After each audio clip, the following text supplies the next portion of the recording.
Hi, Ian. Hello, Sir Roshi. All right, so we have another question from one of our students today.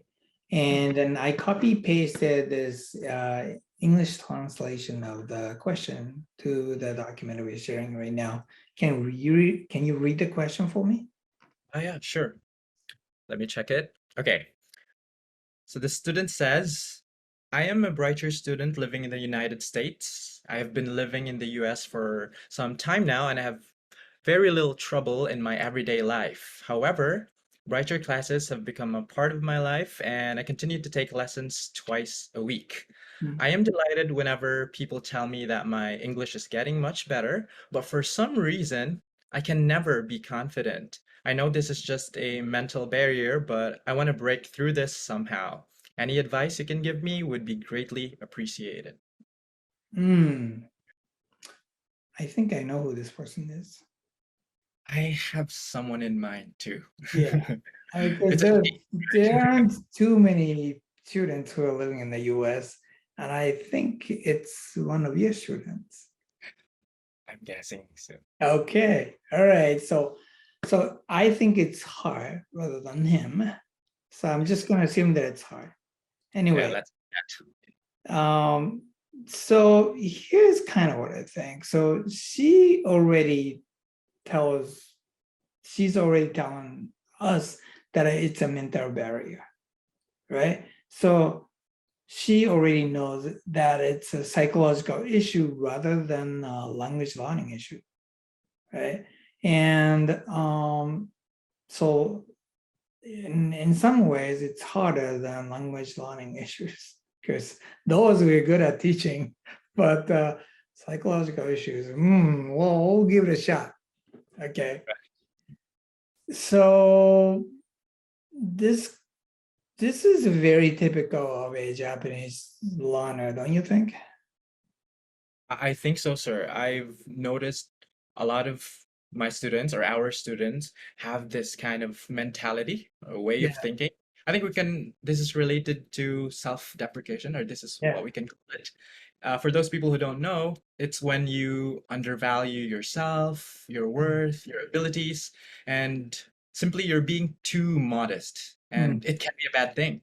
Being modest is great, but in this case, it damages you. It affects your confidence and now it ends up being a not really a good thing. So I think we should work on, the student should work on fixing this issue, the yeah, self-deprecating part. right. So, a lot of people have like other people in other cultures have Mhm. completely opposite problem of being overconfident. Like American. Americans, yeah, in general, I was gonna say, but Mhm. Japanese on the other hand, they go to other extreme, right? There's so many students who's got like over 900 on TOEIC, and that's pretty good. But they're like, oh, I'm not good enough. But I'm like, if you're not good enough, who is? Come That's on, good. give So yourself a break. That's right. yeah, right. So I guess it's a cultural thing. I know a lot of people like that. Mhm. And like I know a lot of people who are here for like 20 years, still not confident. They're speaking just fine, but whenever I compliment, they're always like, "Oh, I'm not good enough."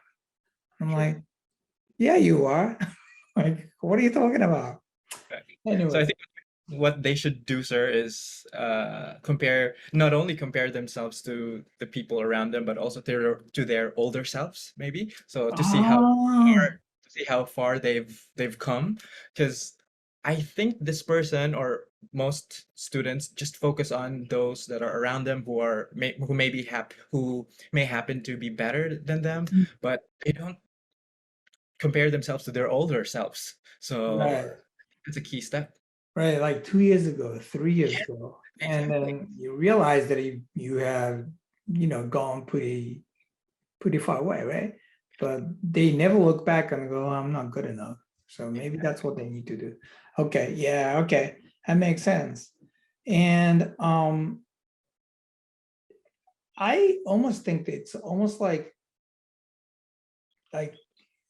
hypnotizing yourself, right? Telling yourself that you're not good enough. I mean, it's not a good thing. And so that's something that this student or all the other students without the confidence should work on, right? Right, sir. So when you do this, you're hypnotizing yourself, you're kind of corrupting yourself and your confidence. So let's think of ways to counter this. What about talking to yourself in the mirrors, or like a lot, maybe saying some positive things about yourself. I'm good at this, I'm good at speaking English, I'm good at this sport, and telling yourself that every day, make it a habit. Let's say the moment you wake up, and it manifests throughout the day, and it conditions your mind. Yeah, I think it's a good idea. I've tried that in some of the occasions, like when I had to give a big presentation in front of a large audience or important people. I'd go in the bathroom and look myself in the mirror and then tell myself that I can do this. It's like, Hiroshi, you can do this, you can do this. And I will go and do it. And then for the most part, it works. So maybe that's what this person or all the other students should be doing, like every morning, like you said. Yeah. So that's something that this person probably can try. Okay. All right, so let's wrap this up. Let's try to summarize this in like 3 bullet points. So the first one is know that it's a psychological issue. And she already knows that. And that's a good first step, I think. Right. It's like, so long as you think it's some kind of language learning issue, you will never overcome this. But she already knows that it's a psychological barrier. So that's a good thing, right? So then also then the number 2, know that Japanese people tend to self-deprecate. And when you do it too much, it's not good for you. So you need to reverse that a bit. Would you agree? Yes, as I said earlier, not only compare yourself to the people around you, but also to your older self. So, yeah, very good advice. All right, so you also need to reverse this self-hypnosis.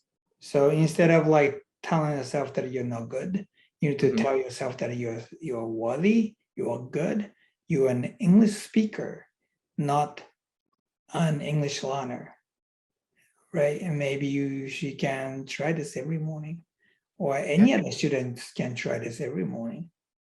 Exactly, and make it a part of their routine. Yep, I agree. All right, so anything to add? I think that sums it up all, sir. But if there's one thing, maybe this student or other students can focus on both ends, their progress, and also the things they need to improve. So it should be together, not only focus on one side of the True. So not only the psychological aspect of it, but also keep working on your language skills at the same time. Okay, makes sense. All right, thank you for your time, Ian. And then to our viewers, if you like the stuff that you're watching, please hit the like and then subscribe to our video. Thank you so much for your support. See ya. See you next time. Bye. Bye. Everyone.